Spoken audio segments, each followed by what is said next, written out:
Hi guys, it's Allie here today with your makeup call. Once again, just remember to click subscribe on that little button down below to be able to watch all my fun videos. Thanks guys, I really appreciate it. So today we're going to start off by doing a really pretty, just classic red lip. It's one of those elegant, sophisticated looks every girl should know how to do. It's just something fun you can do when you're going to go out on a night of town, kind of a classy, mature look if you're going for.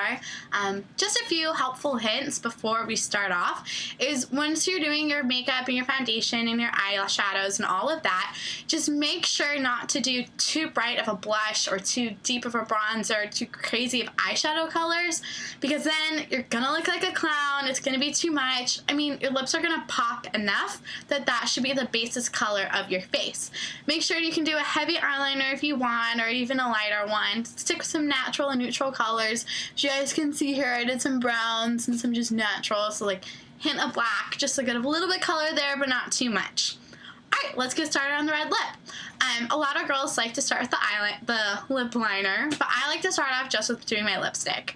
I'm using my mom's Bobbi Brown. It's the red number 10. It's a, there you go. It's a really pretty color. She just got it brand new, so shh, don't let her know we're using it. So let's just start. You want to start by filling in that little top part. It looks like a heart on your lip. Just kind of get it in there. Fill it in a few different times just to kind of get a real deep color. And then kind of go in here at the bottom.